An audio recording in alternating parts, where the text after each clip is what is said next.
안녕하세요. 규례와 함께 이규례입니다. 이번 영상에서는 지난 11월 26일 농림축산식품부 제7차 국제혁신전략회의에서 농지와 산지 이용 규제에 대한 개선 방안을 발표하였습니다. 김정주 정책기획관의 발표를 들어보도록 하겠습니다. 예, 안녕하십니까. 규제 업무 총괄하고 있는 농식품부 김정주 정책기획관입니다. 브리핑을 시작하도록 하겠습니다. 11월 28일 국무총리 주재로 제7차 규제혁신 전략회의가 예정이 되어 있습니다. 이번 회의는 낡고 불합리한 토지 규제 혁파를 주제로 해서 농식품부뿐만 아니고 환경부, 국토부가 같이 참여를 하게 됩니다.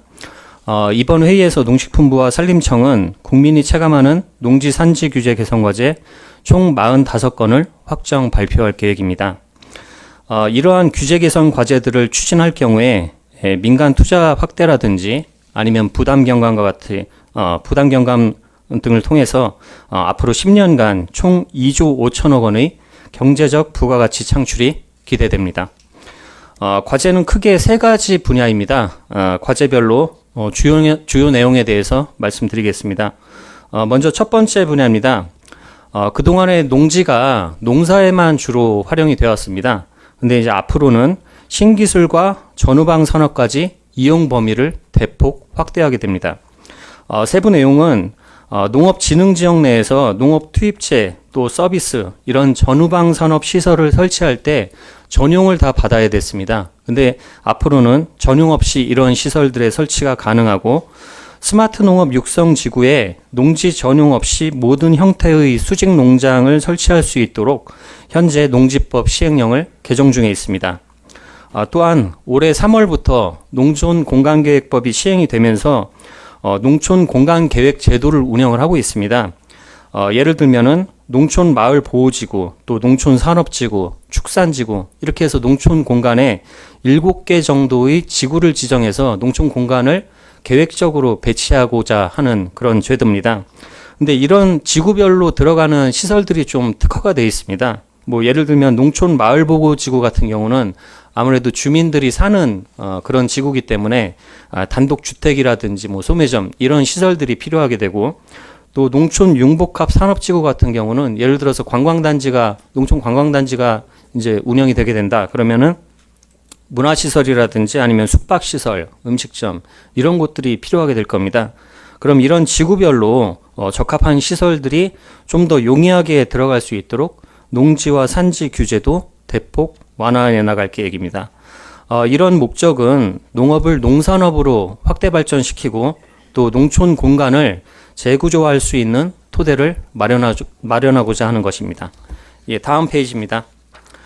두 번째 분야로 생활인구 유입을 확대시키고 투자 활성화를 통해서 농촌과 상촌의 활력을 높이겠습니다.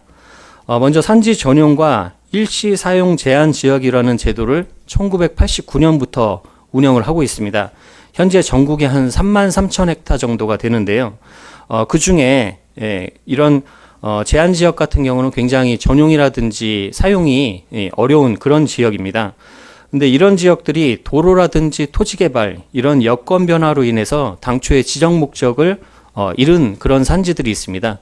그래서 이번에 이런 산지들을 일제 조사해서 3,580헥타를 해제할 계획입니다. 다음은 농촌 관광 분야입니다. 관광이 내수 활성화에 굉장히 중요한 산업입니다. 관광 단지 같은 경우는 문체부에서 현재 지정을 하고 있고 최소 50만 제곱미터라는 하한 면적이 설정되어 있습니다. 근데 농어촌 관광 휴양 단지는 현재 규정상 15,000제곱미터에서 100만 제곱미터 이하로 규정이 되어 있습니다. 근데 여기에 상한이 있다 보니까 조금 더 넓게 관광단지를 조성하고 싶어도 조성하지 못하는 그런 경우들이 있습니다. 앞으로는 이런 면적 상한을 폐지해서 농촌 공간에 관광 거점을 구축할 수 있게 되고 주말 농장용 소규모 농지 취득을 할 때도 영농 계획서를 작성을 해야 됐습니다. 예를 들어서 영농 계획서에는 노동력 확보 방안이라든지 아니면 농기계, 장비, 시설의 확보 방안, 자금 조달 계획 이런 여러 가지 항목들을 구체적으로 기입을 했어야 되는데 앞으로는 주말 농장용 소규모 농지 취득에 대해선 일부 항목을 작성하지 않아도 되도록 간소화할 계획입니다. 이런 것들을 통해서 도시민의 농지 매입이라든지 농촌 유입을 좀 더 활성화할 계획입니다. 다음 마지막으로 세 번째 분야입니다. 농업인들의 영농 편의를 좀 높이고 농업인뿐만 아니고 농촌 주민의 생활 불편을 해소하기 위한 제도 개선을 추진합니다. 먼저 농작업 활동을 하다 보면 화장실 또 농산물 출하할 때 주차장 이런 시설들이 꼭 필요하게 됩니다. 근데 현재는 전용을 통해서만 이런 시설 이런 면적들을 확보할 수 있었는데 앞으로는 전용 없이 이런 시설들을 설치할 수 있도록 허용할 계획입니다. 다음은 고령 농업인들도 그렇고 일반 농업인들도 그렇고 농자재를 구입할 때 농약이나 비료가 반드시 필요하게 됩니다. 근데 이런 농약이나 비료를 판매하는 시설들은 대부분 농업진흥지역 밖에 있습니다. 그러다 보니까 농업진흥지역 안에 있는 농업인들이 이런 투입재들을 구입하기 위해서 그 멀리까지 이동을 해야 되는 그런 불편함들이 있었습니다. 근데 이제 앞으로는 미국 종합 처리장이라든지 아니면 농산물 유통센터의 부속 시설로 이런 판매 시설들을 설치할 수 있도록 함으로써 조금 더 농업인들이 편리하게 농업에 필요한 자재들을 구입할 수 있도록 뒷받침할 계획입니다. 아울러 임업 경영의 편의성과 관련해서도 울타리하고 관정 이렇게 필요한 시설들이 일일이 다 허가받거나 신고를 받아야 되는 시설이었습니다. 근데 이런 소규모 시설에 대해서는 허가라든지 신고를 면제해 나갈 계획입니다. 이번에 발표하게 되는 이런 규제 개선 과제는 농촌 경제의 활력을 높이고 농업인과 농촌 주민의 생활 불편을 해소함으로써 국민께서 피부로 체감하실 수 있는 그런 효과를 내는데 초점을 맞췄습니다. 기후변화도 있고 인구 감소 고령화 이렇게 농업 농촌이 여러 가지 문제들을 직면하고 있는데 농지제도의 전반적인 개편을 포함해서 농업 농촌 구조개혁 방안을 12월 중에 마련해서 함께 발표할 계획입니다. 이상 브리핑 마치겠습니다. 감사합니다. 네, 그럼 지금부터 질의응답 시간을 갖도록 하겠습니다. 질의가 있으신 분은 손을 들어주시면 저희 호명을 하도록 하겠습니다. 예, 농민신문 하지혜 차장님. 네, 국장님 말씀 잘 들었습니다. 전 화장실이랑 주차장 설치 허용 관련해서 좀 여쭤보고 싶은데요. 그게 뭐 기존의 농업진흥 구역에 대한 허용인 건지 어떤 뭐 그 부분이 좀 궁금하고요. 또 그리고 이게 전용이 뭐 농지 타용도 일시 사용 같은 절차인 건지 뭐 어떤 절차였는지 기존 제도가 좀 규제를 궁금하고요. 그리고 지금 나열해 주신 과제들이 일부 과제는 시행령 개정을 해서 1월부터 시행한다 이런 게 몇 개 나와 있는데 다른 전반적인 모든 과제들이 어떤 하위법령 개정 절차를 거쳐서 언제부터 시행이 되는지 좀 알려주시면 좋겠습니다. 예, 감사합니다. 두 가지 질문 주셨는데요. 일단 화장실 주차장하고 관련해서는 진흥지역 내에서는 무조건 농업하고 직접적인 관련이 있는 시설이 사실은 주차장이나 화장실이 포함이 안 돼 있기 때문에 전용 절차를 거쳐야 됐었습니다. 근데 이제 앞으로는 그런 절차, 전용 절차 없이 설치가 가능하도록 달라지게 된다는 거고요. 두 번째로는 현재 제가 설명드릴 때도 예를 들어서 스마트 농업 육성지구의 수직농장 설치 허용이라든지 아니면 농업진흥구역 내 농기자재 판매시설 설치 이런 것들은 농지법 시행령을 현재 개정 작업 중에 있고 그 이외의 과제들은 사실은 법 개정이 필요한 사항들도 있습니다. 저희가 좀 전에 말씀드렸듯이 구조개혁 방안 속에 농지제도에 대한 전반적인 개편 방안을 포함시켜서 발표할 계획인데 농지법령 개정이 모두 필요합니다. 그래서 그런 것들을 개정안을 현재 준비를 하고 있고 발표할 무렵 인근에 법 개정안도 함께 마련을 해나갈 계획입니다. 혹시 제가 보충을 좀 혹시 부연 설명해 주실 부분이 있으면? 요 근처로 좀. 농직과장 이정석입니다. 예, 이 부분이 아마 지금 저희가 좀 오늘 보도자료 제목도 그렇고 농지 전용 과정이 또 이렇게 이해 과정이 쉽지 않아서 제가 잠깐 부연 설명을 드리도록 하겠습니다. 저희가 지금 현재 왜 농업을 농산업으로 이제 확장하는 부분을 내부적으로 논의를 하고 있고요. 아까 국장님께서 발표하실 때 농지가 농사용으로만 쓰였던 게 현재의 어떤 보면 큰 흐름이라 하면 앞으로는 그거 말고도 이제 신기술이나 이런 걸 들여야 되지 않느냐 그런 맥락이 있습니다. 그럼 그런 어떤 산업이 들어오거나 아니면 시설이 들어올 때 농지법이 어떻게 수용할지 이게 이제 관점인데 농지 전용을 다 안 하는 게 아닌 겁니다. 국장님 말씀하셨지만은 제가 주차장이나 현재 화장실은 농지 전용을 해야 되는 현재 절차인데 이건 정말 제가 농작업을 할 때에 관련된 필수의 어떤 그런 활동이다 보니 그런 활동에 대한 거는 제가 농지 이용행위로 보자. 그래서 전용 없이 하겠다 이런 얘기고요. 그다음에 아까 두 번째 스마트팜 같은 경우에 분명히 그건 건축물입니다. 건축물이기 때문에 원래 전용을 받아야 되는데 현재 이제 저희가 수직농장이 농업의 신산업이고 신기술이고 수직농장만큼 농업의 생산성을 높이는 데 아주 큰 역할을 하기 때문에 이런 부분도 저희가 이용행위로 보자. 다만 그러면 그것 하나의 건축물이기 때문에 모든 농지에 다 할 수는 없기 때문에 저희가 특정한 지구라 해서 제가 왜 농촌 공간 재구조화법에 의한 농촌 특화지구 거기에 해당하는 농촌 산업지구나 융복합지구 또 하나는 스마트 농업 육성법에 의한 스마트 농업 육성지구 요 안에서는 이용행위로 보자 이렇게 하고 있는 게 있고요. 마지막으로 하나 더 정의할 수 있는 것들이 있습니다. 예를 들면 아까 보도자료에 보면은 농약 비료 제조시설이나 축산식품 제조업 등이 있는데 그리고 노인복지시설 이런 게 있는데 이런 게 분명히 앞으로 농산업의 범위에 포함이 될 겁니다. 이런 부분은 제가 전용행위에 추가하는 겁니다. 무슨 말씀이냐면은 현재 전용행위에 추가 안 되는 부분이 이 항목들입니다. 근데 이게 농산업의 범위가 넓어지기 때문에 이런 부분도 제가 전용행위에 추가하게 되면 전용을 받긴 받되 그 허용행위 대상에 추가가 된다. 이렇게 세 가지로 정리가 되면 아마 이해하기 쉬울 것 같습니다. 이상입니다. 네. 추가 질의 있으신가요? 예, 세계일보 안용성 차장님. 부장님 그 45건에 대해서 저희가 개정안하고 시행 이거 잘 구분이 안 되니까요. 거기 기간이 좀 있으니까 정리를 해서 법 개정 사안이 어떤 건지 하고 시행령이나 시행규칙 등 게 정리를 해주시면 좋을 것 같고요. 예, 그렇게 하겠습니다. 그리고 그 산지 관련해 가지고요. 이게 일시 사용 제한 지역을 해제한다는 게 여기서 그럼 어떤 개발이 가능한지를 좀 설명을 부탁드리고요. 그리고 이게 어떤 지역들인지 다 정해져 있을 것 같은데 이 공개가 될 수 있는 부분인지 또 궁금하고요. 그리고 하나는 그 이게 제가 정부부처 간담회 때 보면은 이 2조 5천억 원 부가가치 창출 뭐 이런 것들이 사라진 지가 꽤 오래됐는데 이게 굳이 나오게 된 근거와 산출 근거를 좀 말씀 부탁드리겠습니다. 예, 세 가지 질문 주셨는데요.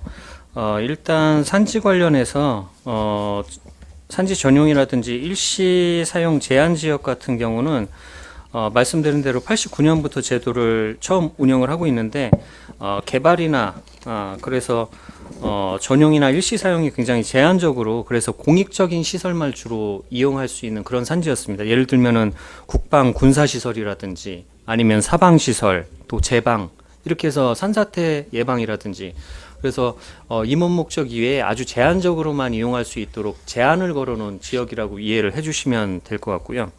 그럼 이런 지역들이 해제가 되면은 조금 더 그거 이외의 용도로 활용을 할 수 있게 됩니다. 뭐 예를 들면은 뭐 산촌 산업 개발이라든지 뭐 그렇게 해서 관광이라든지 뭐 이런 데도 좀 사용이 될 수 있도록 조금 더 규제가 완화된다. 이렇게 이해를 해 주시면 될 것 같습니다. 그리고 지역별로 면적도 있습니다. 예, 그래서 그 면적들도 현재 전국에 말씀드렸듯이 전국에 한 33,400헥타 정도가 있고 이번에 해제되는 게 3,580헥타입니다. 그래서 약 10% 조금 넘게 그렇게 지역별로 해제되는 면적이 정해져 있는데 다만 현재 저희가 뭐 위성사진이라든지 이런 걸 통해서 도로라든지 여건 변화가 있어서 지정 지역에서 해제를 할 수 있다고 이제 판단을 하는 거고 농업진흥지역 짜투리 농지 해제처럼 그런 것들은 또 지자체 수요라든지 이런 것들을 감안해서 최종 그런 면적들은 정해질 것 같습니다. 그리고 그거 이외에 또 추가적으로 혹시 산림청에서 말씀하실 수 있는 부분들은 좀 말씀해 주시죠. 네, 거의 국장님께서 거의 다 말씀을 드렸는데요. 지금 종전에 이제 아까 국장님께서 말씀한 제한 지역에서는 국방시설이나 군사시설, 이제 사방시설 주로 이제 공용이나 공공용 목적밖에 안 됐는데 이제 해제를 하게 되면 이제 산림 경영시설이라든지 산업단지, 관광단지 뭐 이런 쪽에서 더 활성화가 될 것으로 기대를 하고요. 그다음에 이제 지역별로는 이제 아까 3,580헥타라고 했는데 뭐 지역별로 세부적으로 뭐 구체적으로 좀 뭐 자료를 필요하면 자료로 드리겠습니다. 다만 이 조사는 저희들이 2020년부터 쭉 조사를 해서 올해 이제 10월 26일 날 이제 고시를 했습니다. 그래서 최종적으로 이제 3,580헥타가 확정된 것입니다. 지금 저 하나만 그러면 거기에 그러면 예를 들어 관광단지가 조성이 가능하면 뭐 골프장이나 이런 것도 들어설 수 있는 거예요? 골프장은 이제 지금 골프장은 관광 체육 시설로 종전이 됐다가 골프장이 지금 체육 시설은 아마 골프장은 되지 않을 걸로 판단이 됩니다. 네, 조선비즈 윤영 차장님. 네, 조선비제 유니언입니다. 그 지정 목적 상실 산지 3,580헥타르인데 그러면 이게 소유주들은 보통 이제 어쨌든 지정돼서 규제를 받다 규제가 풀리는 건데 지대 상승 효과가 한 얼마 정도 되는지 좀 전망하는지 궁금하고요. 두 번째로는 그 주말 농장용 소규모 농지 취득 관련해 가지고 항목 간소화한다고 했는데 어떤 내용이 빠지는지 궁금합니다. 일단 두 번째 질문은 제가 답변 드리고 첫 번째 질문은 우리 산림청에서 좀 해주시면 될 것 같고요.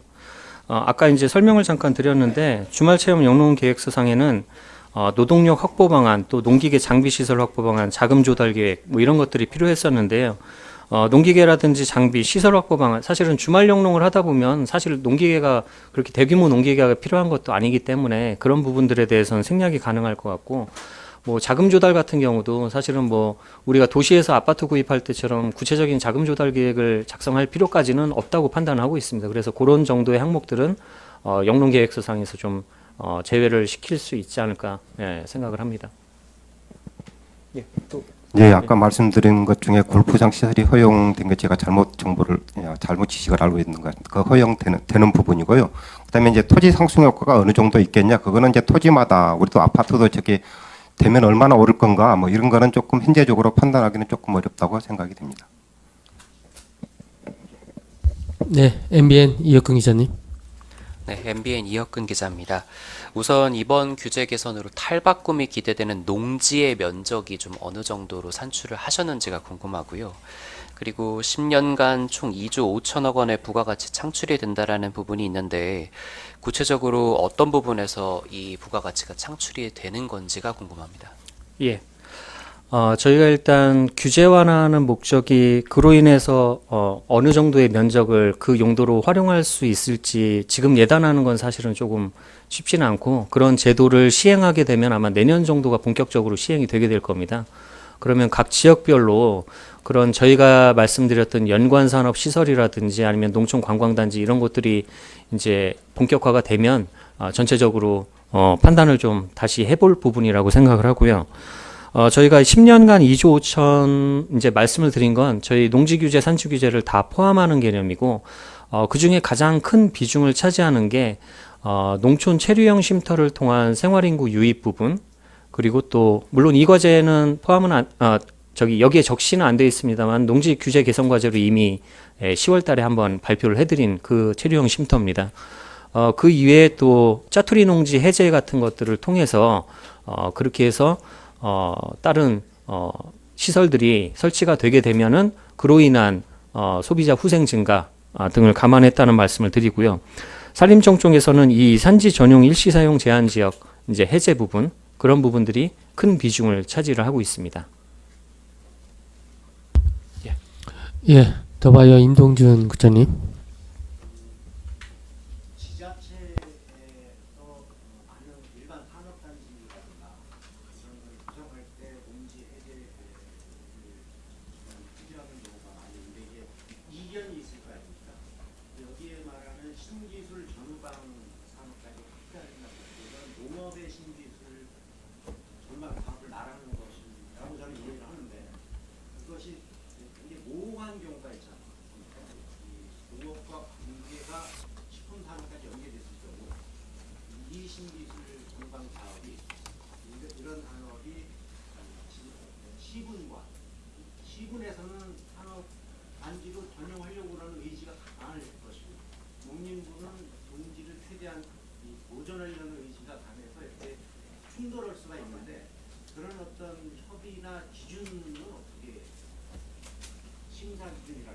예. 질문 감사합니다. 저희가 전후방 산업을 어떻게 볼 거냐에 대해서도 굉장히 논란이 많이 있을 수 있습니다. 저희가 농업 이외에 농산업을 어느 범위까지 볼 거냐 이런 부분인데요.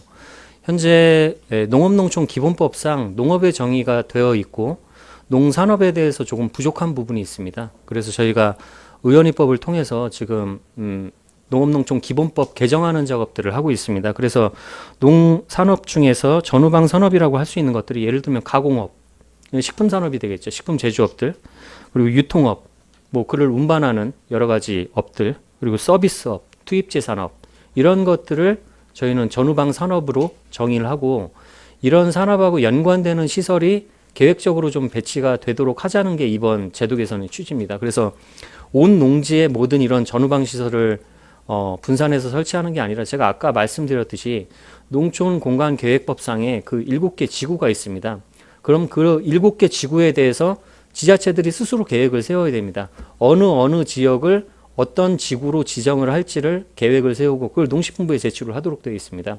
그럼 그 지구 내에서 적합한 시설들을 설치를 하는 방식으로 해서 계획적으로 배치가 되도록 하는 게 저희의 의도입니다. 그러니까 지금 말씀하신 대로 지자체는 먼저 공간계획법상에 따라서 자기 시군 단위든 시군 단위 내에서 그러면 7개 지구를 어떻게 배치할지 그 지구에 따라서 기존에 있는 시설들을 어떻게 재배치하고 또 새로운 시설들을 어떻게 입지를 시키겠다고 하는 계획을 농식품부하고 협의를 할 겁니다. 그럼 거기에 적합한 시설들인지를 또 농식품부가 같이 판단을 해서 협의하는 그런 절차들을 거치게 될 겁니다.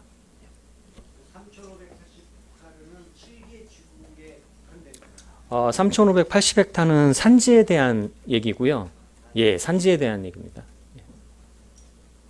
네, 조선미주 윤영 기자님. 네, 저 하나만 더 여쭤보면요. 어쨌거나 제 농지를 이제 좀 사용할 수 있도록 허용을 한 건데 지금 뭐 편의시설, 판매시설 같은 걸 설치를 했어요 농지에다가. 근데 그 판매시설이나 편의시설을 혹시라도 해체하거나 이제 또 장사가 안 돼서 빠질 수 있잖아요. 그러면 다시 농지로 원복을 시켜야 되는 겁니까? 저희가 뭐 여러 가지 농지 훼손 문제도 같이 봐야 될 중요한 포인트 중에 하나입니다. 저희가 사실 이러한 농지 규제 개선을 본격적으로 추진하게 된 이유가 농지에 대해서 그런 두 가지 시각이 존재합니다. 하나는 식량 안보로서 중요한 그런 수단인 동시에 또 여러 가지 여건 변화들을 이 기존의 농지 제도가 반영을 하지 못하고 있다는 여러 가지 비판들도 같이 있었습니다. 근데 지금 말씀하신 거는 이제 훼손에 대한 방지, 예를 들어서 관리 이런 부분인데요. 저희가 이제 LH 사태 등 이후로 달라진 것 중에 하나가 뭐냐면 매년 농지 이용 실태를 조사하도록 되어 있습니다. 그래서 뭐 그게 농막이 됐든 아니면 체류형 쉼터가 됐든 그게 판매장이 됐든 농지에 설치된 시설물들이 제대로 활용되지 않으면 매년 조사를 거쳐서 행정 처분을 하게 될 겁니다. 그래서 그런 부분에 대해서는 지자체하고 같이 철저히 관리를 해나가서 농지가 훼손되는 일이 없도록 또 최소화되도록 그렇게 제도를 이미 마련을 해놓고 있습니다. 예, 물론 원상복구입니다. 당연히.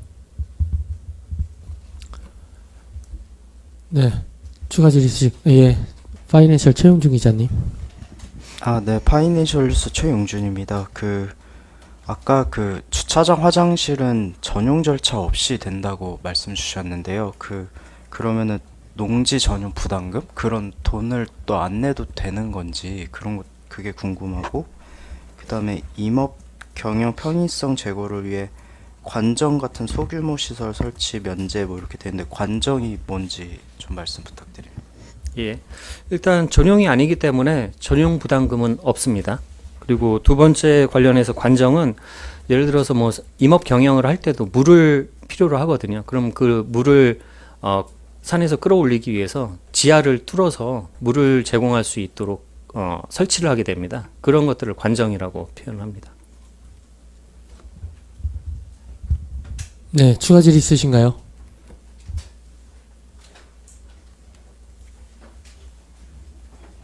예, 영상을 잘 보셨죠? 이 내용의 출처는 농림축산부 대한민국 정책 브리핑 내용이었습니다. 도움이 잘 되셨습니까? 구독과 좋아요를 눌러주시면 더 좋은 영상을 만드는데 도움이 되겠습니다. 감사합니다. 안녕히 계세요.